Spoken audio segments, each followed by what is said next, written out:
Welcome guys our public school online classes. Guys इस video में हम जेनेटिक मटेरियल के प्रॉपर्टीज़ के बारे में अध्ययन करेंगे। जैसा कि आपको पहले बताया जा चुका है कि जो जेनेटिक मटेरियल होता है वो हमारा न्यूक्लिक एसिड होता है और उसके अंतर्गत हम दो प्रकार के जेनेटिक मटेरियल पढ़ते हैं, दो प्रकार के न्यूक्लिक एसिड पढ़ते हैं, जिसमें पहला है डीएनए और दूसरा है आरएनए। ज़्यादातर जीवों में जो जेनेटिक मटेरियल होता है वो डीएनए होता है। कुछ ऐसे वायरसेज होते हैं जैसे कि प्लांट वायरसेज में कुछ में जो जेनेटिक मटेरियल होता है वो आरएनए होता है। और इसी जेनेटिक मटेरियल की वजह से ही, आनुवांशिक पदार्थ की वजह से ही हमारे जो कैरेक्टर्स होते हैं पीढ़ी दर पीढ़ी स्थानांतरित होते रहते हैं और माता पिता के जो कैरेक्टर्स होते हैं वो जीन्स पर स्थित होकर एक पीढ़ी से दूसरी पीढ़ी तक स्थानांतरित होते रहते हैं। अब यहाँ पर हम बात कर रहे हैं जेनेटिक मटेरियल की।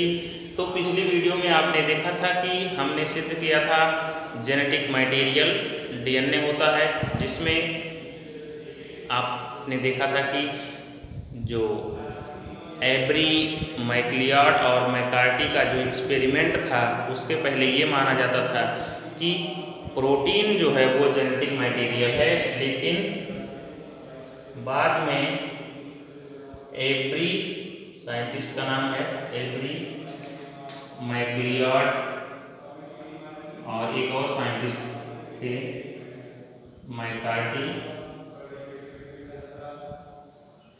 इन तीनों लोगों ने सिद्ध कर दिया कि जेनेटिक मटेरियल प्रोटीन न होकर डीएनए होता है। इसके बाद एक और साइंटिस्ट हर्शे और चेस, इन लोगों ने भी अपना एक्सपेरिमेंट किया और सिद्ध किया कि जो जेनेटिक मटेरियल है वो डीएनए या फिर आरएनए कुछ वायरसेज में होता है।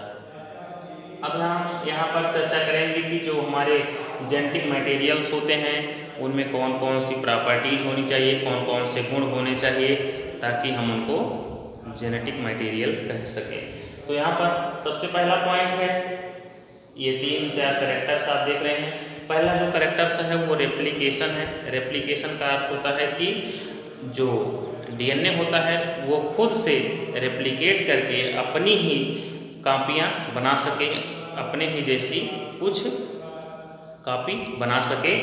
इस प्रोसेस को हम रेप्लिकेशन बोलते हैं। तो जो हमारा जेनेटिक मटेरियल होता है डीएनए, उसमें आप देखते हैं कि बहुत अच्छे तरीके से रेप्लिकेशन की क्षमता होती है और अपनी संख्या को वो जो डीएनए होता है वो बढ़ाता रहता है। आप आगे बढ़ेंगे डीएनए रेप्लिकेशन में देखेंगे कि जो डीएनए होता है हमारा कुछ इस तरह से होता है और इस तरह से हमारा डीएनए होता है। नाइट्रोजनस बेस ये बीच में जुड़े होते हैं, जिसमें एडेनिन के साथ थायमिन और ग्वानिन के साथ साइटोसिन 3 हाइड्रोजन बॉन्ड के साथ जुड़ा होता है, जबकि एडेनिन के साथ थायमिन जो है वो 2 हाइड्रोजन बॉन्ड से जुड़ा होता है। तो यहाँ पर ठीक वही कंडीशन है, यहाँ पर ये बेसेस लगे हुए हैं। इसके बाद आप देखते हैं कि जो स्ट्रक्चर होता है डीएनए का वो ट्विस्टेड स्ट्रक्चर होता है, हेलिकल ट्विस्टेड स्ट्रक्चर होता है कुछ इस तरह से। अब इस तरह से रखने पर आप देखेंगे कि ये जो हाइड्रोजन बॉन्ड्स बेसेस को जोड़े हुए हैं, कुछ इस तरह का स्ट्रक्चर आपको दिखाई पड़ेगा। ठीक है, इसके बाद ये जो डीएनए है इसमें रेप्लिकेशन की प्रोसेस कैसे होती है देखेंगे आप।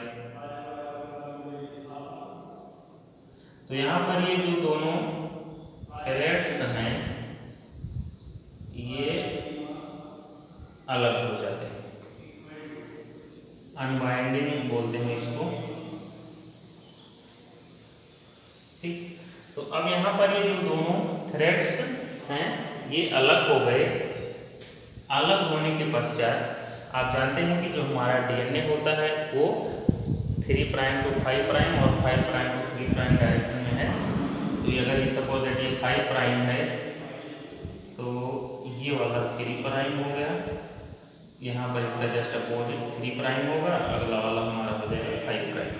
तो यहाँ पर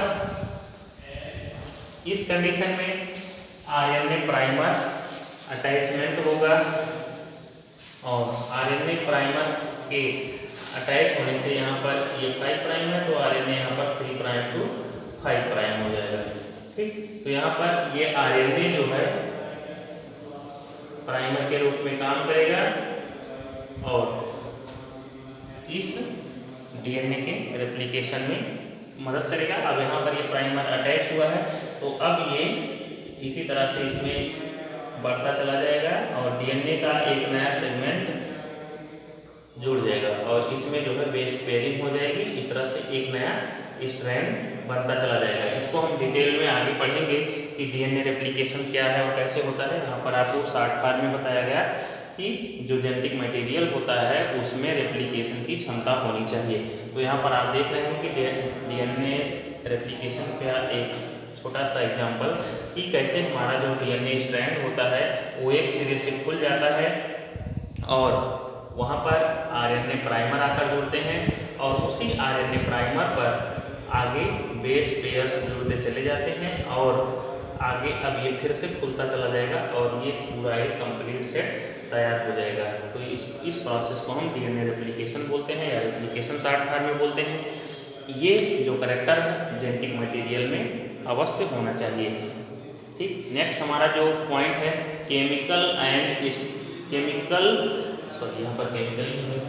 केमिकली एंड स्ट्रक्चरली स्टेबल होना चाहिए। आप जानते हैं कि जो हमारा डीएनए होता है वो काफ़ी स्टेबल होता है, जिसमें आपने हर्शे और चेस के एक्सपेरिमेंट में देखा था कि जो एस स्ट्रेन के बैक्टीरिया थे उनको उन्होंने हीट किल्ड किया था, हीट किल्ड, उसको गर्म करके बैक्टीरिया को उन्होंने मार दिया था। डिप्लोकाकस निमोनिया के बैक्टीरिया को उन्होंने जब मार दिया था फिर भी उसके जो न्यूक्लिक एसिड थे अर्थात उनका जो आनुवांशिक अणु डीएनए था वो जीवित था। ठीक, तो यहाँ पर कहने का मतलब ये है कि जो इसका रासायनिक स्ट्रक्चर है वो रासायनिक संगठन है और इसका जो स्ट्रक्चर है वो काफ़ी स्टेबल होता है, जल्दी से टूटता नहीं है। अगर आप इसको जो है हीट कर भी देंगे तो इसमें अनवाइंडिंग हो जाएगी अर्थात ये खुल जाएगा दोनों थ्रेड, लेकिन जैसे ही इसका टेम्परेचर डाउन होगा तो ये पुनः अपनी पूर्व की स्थिति में इस तरह से आ जाएगा। अर्थात इसका जो स्ट्रक्चर होता है डीएनए का वो काफ़ी स्टेबल होता है। स्टेबल क्यों होता है? स्टेबल इसलिए होता है कि जो बीच बीच में आप देख रहे हैं ये बेस पेयर्स जुड़े हैं एडेनिन के साथ थायमिन और गुआनिन के साथ साइटोसिन।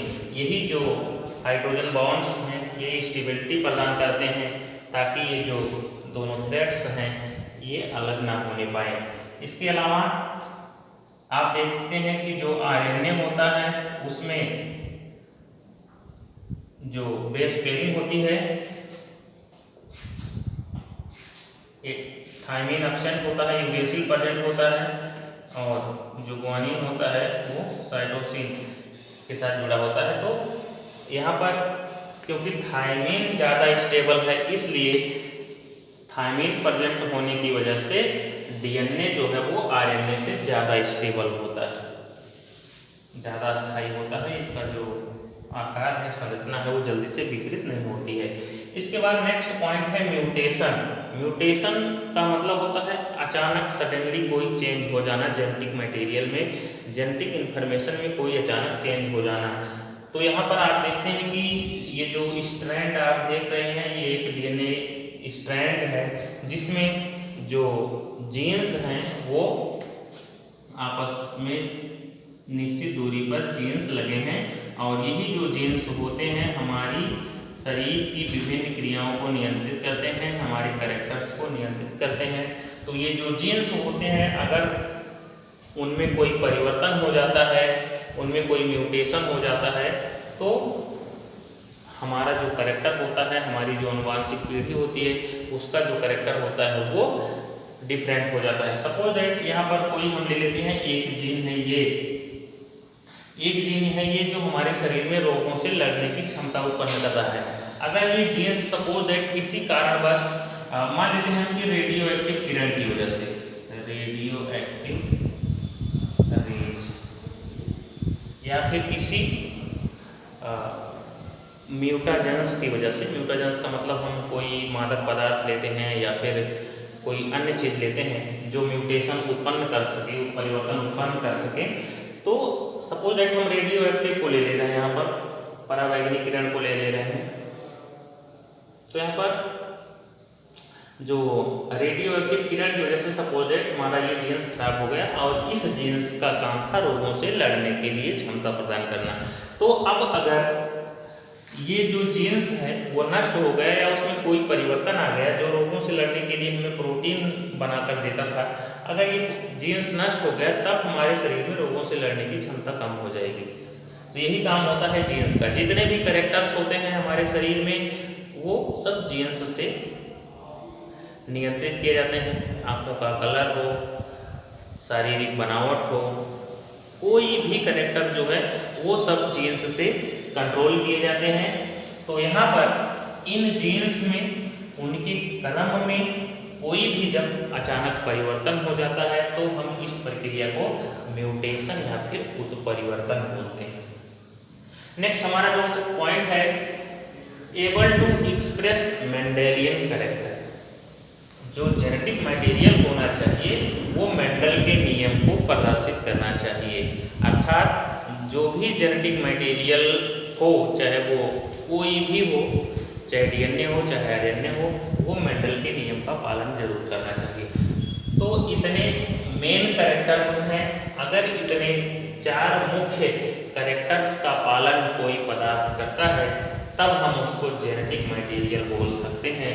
क्योंकि ये जो कैरेक्टर्स आपने देखा वो सिर्फ कैरेक्टर डीएनए में पाया जाता है और आरएनए में पाया जाता है, इसलिए क्योंकि जो आरएनए होता है वो सिर्फ वायरसेस में पाया जाता है जेनेटिक मटेरियल के रूप में, तो इसलिए हम उसको इग्नोर कर देते हैं और मुख्य रूप से जो हम मानते हैं जेनेटिक मटेरियल उसको हम डीएनए मानते हैं। इतनी जो प्रॉपर्टीज हैं वो सिर्फ डीएनए में पाई जाती हैं। रेप्लिकेशन है वो भी डीएनए में पाया जाता है। केमिकली और स्ट्रक्चरली रासायनिक रूप से और उसकी बनावट के आधार पर ये काफ़ी ज़्यादा स्टेबल होता है, काफ़ी ज़्यादा स्थायी होता है। हमारा डीएनए ये भी कैरेक्टर पाया जा रहा है। म्यूटेशन भी पाया जाता है, परिवर्तन भी पाया जाता है डीएनए में, और ये मेंडेलियन कैरेक्टर को भी, मेंडल के नियम को भी एक्सप्रेस करता है, प्रदर्शित करता है।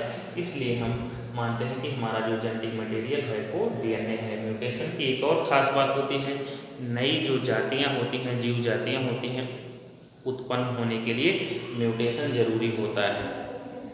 उत्परिवर्तन हो जाने की वजह से कई प्रकार की जो जीव जातियाँ होती हैं उनका विकास होता है। जैसे आप देखते हैं कि जो पक्षी का विकास हुआ है, बर्ड्स का डेवलपमेंट हुआ है, वो रेप्टाइल्स से हुआ है। जो रेप्टाइल्स थे, सरीसृप जिसको हम बोलते हैं, इसमें म्यूटेशन होने के कारण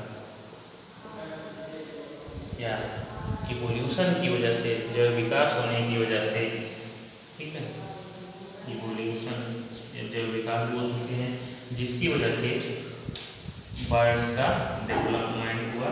आप पढ़ते भी हैं कि जो पक्षियों का विकास है वो कहाँ से हुआ है, तो आपका आंसर होगा पक्षियों का विकास सरीसृप से हुआ है, रेप्टाइल्स से हुआ है।